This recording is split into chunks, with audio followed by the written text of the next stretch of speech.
राधे राधे। इस समय हम सर्वंग ऋषि आश्रम में मुख्य मंदिर श्री राम जानकी मंदिर में भगवान श्री राम के मनोरम विग्रह के दर्शन कर रहे हैं। उनके पीछे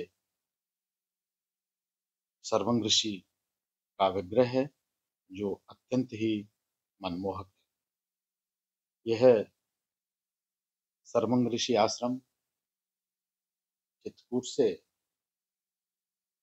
55 किलोमीटर की दूरी पर सतना जिले में स्थित है। यह आश्रम वर्तमान के चकाचौंध वाले जीवन से दूर प्राकृतिक सौंदर्य से जीवंत एवं भक्ति से परिपूर्ण एवं शांत प्रिय स्थान है। यहाँ पर हमने दर्शन कर लिया है और इस मंदिर में 4 लाख वर्ष पुरानी एक धूनी भी है जो सर्वंग ऋषि के समय से प्रज्वलित है और किसी भी आश्रम की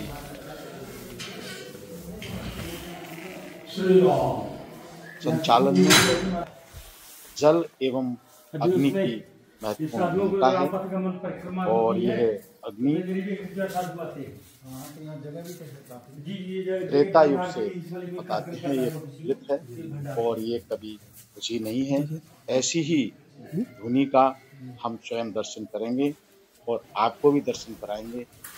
आप इस धुनी का दर्शन करिए। जिस धुनी पर बैठकर स्वयं सर्वंग ऋषि तपस्या किया करते थे, उसी धुनी के बारे में हम यहाँ के श्री महाराज जी से जानते हैं। धुनी आश्रम कौन सा हमारे? ये सर्वंग ऋषि आश्रम है। अच्छा। ये त्रेतायुगीन आश्रम की व्यवस्था है। त्रेतायुग के रामचरितमानस के अरण्य कांड में यहाँ का प्रसंग मिलता है। अच्छा। तो रामचरितमानस के अरण्य कांड में बाबा तुलसीदास जी ने लिखा है कि माता अनसुईया और बाबा अत्रि से भगवान ने अपनी जब पूरी शिक्षा दीक्षा ग्रहण करके 11.5 वर्ष चित्रकूट में रहे। तो उसके बाद बाबा अत्रि और माता अनसुईया से भगवान ने पूछा कि हमें आगे लंका तक जाना है तो कहाँ से चले जाए। तो बाबा अत्रि ने बताया कि आप मंदाकिनी के किनारे किनारे जाइए अनसुईया जी में। तो मंदाकिनी के किनारे के जो मंदाकिनी नदी का मूल उत्तम स्थल है वो यही है। आगे ब्रह्मकुंड है, यहाँ से ही चित्रकूट जाती है।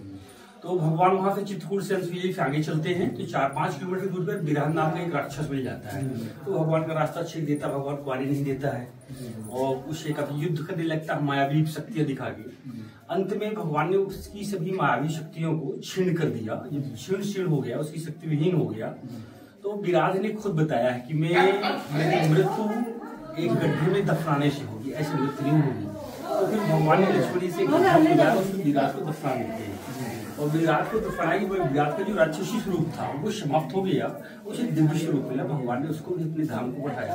रावण सरकार की जय। और फिर भगवान वहां से आगे चलते हैं।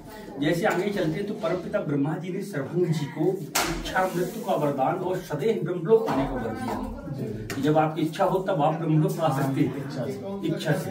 तो उधर जब भगवान आ रहे थे तो इंद्रदेव को ब्रह्म जी ने भेजा कि आप वहाँ सर्वंग ऋषि बैठे आए हुए हैं, भगवान भी आ रहे हैं, तो आप जाके सर्वंग ऋषि को ले आइए। तो इंद्रदेव विमान से सर्वंग जी को लेने आते हैं। तो सर्वंग जी से इंद्रदेव ने कहा कि चलिए आपको परमपिता ब्रह्मा जी ने बुलाया ब्रह्मलोक। सर्वंग जी ने कहा मुझे खबर मिल गई कि भगवान भी यहाँ वन में आ रहे हैं, अतः मैं अभी जो है भगवान का इंतजार कर रहा हूँ, भगवान से मिलूंगा तब मैं ब्रह्मलोक जाऊंगा। तो आप रुकिए। इंद्रदेव ने कहा कि हम अभी रुक नहीं सकते हैं क्योंकि हम भगवान से मिल नहीं सकते। भगवान अभी मानव रूप में है, हम देव रूप में, तो हम मिल नहीं सकते। कहा आप मिल नहीं सकते हो, बिना उनके मिले मैं जा नहीं सकता हूँ। तो आप वापस चले जाइए। इंद्रदेव वापस चले जाते हैं, भगवान आ जाते हैं। भगवान से सर्वंग जी ने कहा हे प्रभु मैं चितवत पंथ रहा हूँ, दिन रात प्रभु देख जुड़ानी चाहती। मैं चितवत मन से आपका दिन रात ध्यान कर रहा था। आपके नयनों को दर्शन करके आपके शरीर को मेरा आत्मा शांत हुई। मुझे भेद और भक्ति का वरदान दीजिए हे प्रभु। जब लोग रहो तुम दिन दिखलाई, जब लोग मेहनत दिलाई, मुझे भेद और भक्ति कर दीजिए। माता जानकी से सदा मेरे हृदय में निवास करिए। प्रभु आप तब तक खड़े रहिए जब तक मैं अपने शरीर को त्याग के आप में विलीन हो जाऊं। जब लोग रहो तुम दीन हित लागी, जब लोग मिलो न तुम्हें तन त्यागी। अस कही योग अग्नि तंजारा राम कृपा वैकुंठ सिधारा। शर्वांगी ने भगवान के सामने ही योग अग्नि प्रकट किया और अपने शरीर को देखते देखते भस्म कर देती है। जो उनका शरीर जब भस्म हो गया तो जो भस्म आरती शरीर की भस्मी बची उसको विसर्जित करने के लिए भगवान ने गंगा मैया को प्रकट किया। अच्छा। तो आज भी उस परंपरा का पालन यहाँ लोग कर रहे हैं। आज भी लोग अस्थियां विसर्जन करते हैं जो गंगा जी सामने रहे। हाँ सामने। लेकिन अब थोड़ा यहाँ पे नहीं, मंदिर बन गया तो यहाँ पे नहीं विसर्जित करते, पहले करते थे।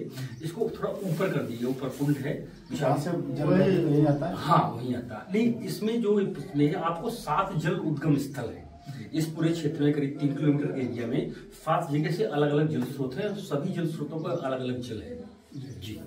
तो ये धुनी महाराज कब से? अब ये धुनी होती है महात्माओं की, साधुओं की 2 पहचान होती है। जो हमारे ये मंदिर जो है दिगंबर अखाड़ा है, दिगंबरी साधुओं की एक पहचान है वैष्णव संप्रदाय में। दिगंबर अखाड़ा कि धुनी और पानी, जहाँ साधु वहीं होगा जहाँ धुनी होगी और पानी। अगर धुनी नहीं है ये अग्नि है।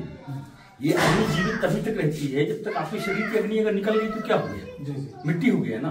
ठीक इसी प्रकार से ये है। और ये ऐसी परंपरा हमारे देश के पहले गाँव में थी कि साल में एक बार तो होली को लेके आते थे, लेकिन अब वो परंपरा विलुप्त हो चुकी है। ये हमारे धुनी में बैठते होंगे यहाँ पर? हाँ यहाँ महाराज भी बैठते हैं, हम लोग भी बैठते हैं। आप सब जैसे लोग ऐसे संगीत में बैठ के 100 साल से ज्यादा हो गए। हाँ 100 साल से। यहाँ पे ये मंत्री है, ये क्या नाम? महान श्री राम शिवमन दास जी। ये तो काफी दिनों से है। हमारे जी करीब 50 साल हो चुका है महाराज जी ना। हाँ 50 वर्ष। हमने आपको उस ऐतिहासिक धुनी का दर्शन कराया जो 4 लाख वर्ष से प्रज्वलित है, जिस पर स्वयं सर्वंग ऋषि तपस्या किया करते थे। Thank you for watching the video. Thank you.